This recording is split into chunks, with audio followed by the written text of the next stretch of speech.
Bonjour à tous et bienvenue sur cette autre séquence sur votre chaîne Clic-Clac Consulting. Alors, pouvoir proposer ses services et convaincre un client, facilement un prospect, c'est un art qu'on ne peut pas tous avoir. Durant cette séquence, je vous donne quelques secrets qui vont vous permettre d'obtenir le fameux oui de votre client potentiel. Mais avant tout, n'oubliez pas de vous abonner, de liker, de partager au maximum. Pourquoi pas ne pas laisser un commentaire. Et on se dit à tout de suite.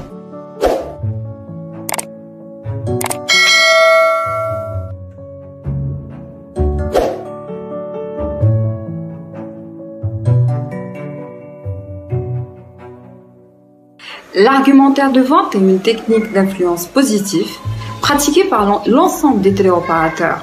Ça nécessite une bonne qualité d'écoute et des questionnements adéquats pour faire évaluer en fait la position du prospect ou bien de votre client.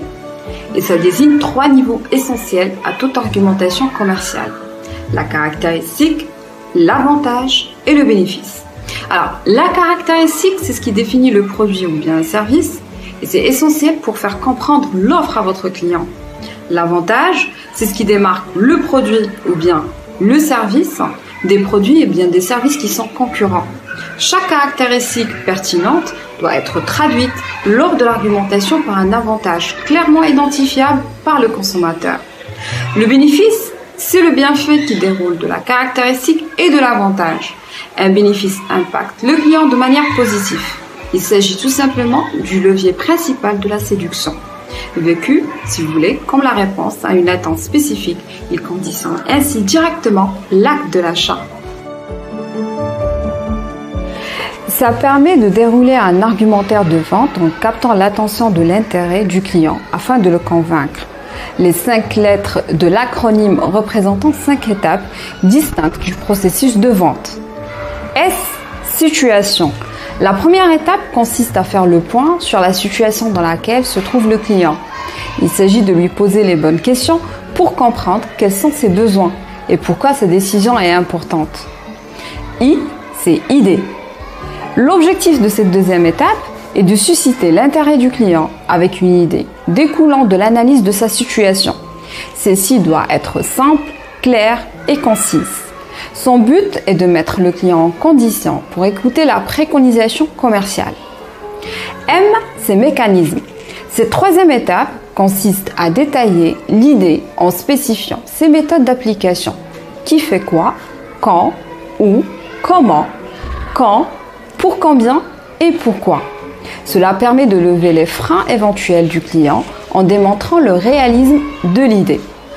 A, c'est avantage. La quatrième étape pour objectif a pour objectif de démontrer au client en quoi la proposition commerciale satisfait ses besoins et quel bénéfice personnel il va en gagner.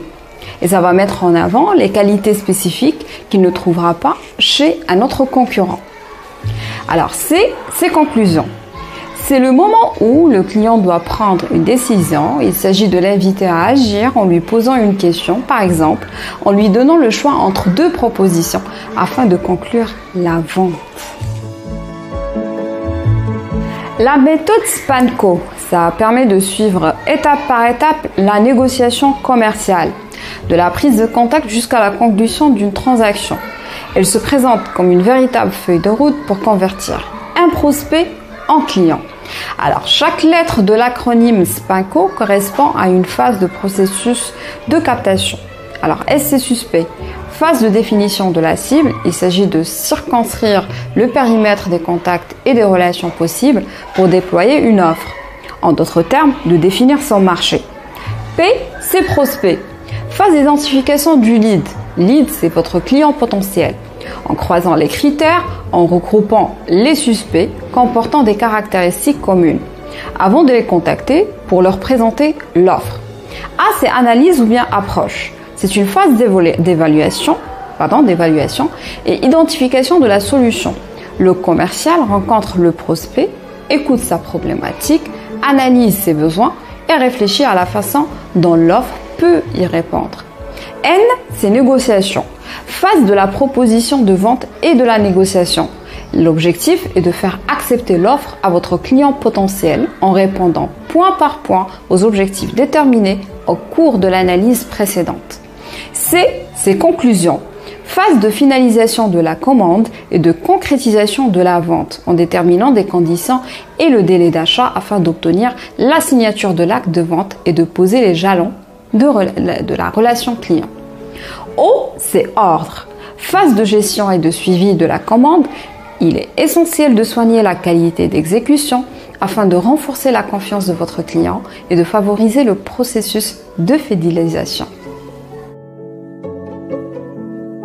100 cases permet d'activer les principaux leviers psychologiques qui favorisent l'acte d'achat afin de mettre en place des argumentaires de vente qui sont ciblés. Alors, chaque lettre de 100 cases correspond à un type de motivation utile pour bien appréhender la relation client. Alors, S, c'est sécurité. La sécurité fait partie des besoins essentiels de l'être humain, juste après les besoins physiologiques. Il s'agit donc d'être particulièrement attentif à cette dimension pour mettre en confiance votre client. O, c'est orgueil. L'orgueil doit être compris dans le sens de l'estime de soi, du besoin de se sentir reconnu en tant que personne. L'objectif du téléopérateur est donc de développer des arguments nourrissant l'amour propre du client. N, c'est nouveauté. Le principe de nouveauté est lié à la curiosité et au besoin de changement. C'est un vecteur commercial majeur qui joue un rôle central dans la plupart des stratégies marketing. C, c'est confort. La notion de confort peut être rapprochée de celle de sécurité. Elle englobe à la fois confort physique et psychologique de votre client. De plus en plus nécessaire avec la diffusion des nouvelles technologies, ils peuvent sembler inaccessibles aux non-initiés. A, c'est argent. Alors, l'argent, ça présente tout simplement, quel que soit en fait le type de vente, l'argent, ça peut agir comme frein aux motivations de l'acte de l'achat. Le rôle de la force de vente est de faire comprendre au client que son achat n'est pas une dépense plus ou moins nécessaire, mais un investissement qui est rentable. S, c'est sympathie. Bien que secondaire, la sympathie du vendeur ou bien du téléopérateur peut jouer un rôle déterminant lors d'une vente. Tout téléopérateur doit veiller à adopter en fait une attitude ouverte et véhiculer de messages qui sont positifs. L'écoute, par exemple, est une dimension essentielle de ce levier. L'anti-vente est une technique commerciale qui consiste à amener en fait le client à comprendre qu'il a nécessairement besoin du produit que vous lui proposez. Cela va dépendre tout simplement des arguments que vous allez avancer. Alors, c'est-à-dire que là, votre client, il doit comprendre s'il rate votre produit, c'est qu'il a raté une opportunité.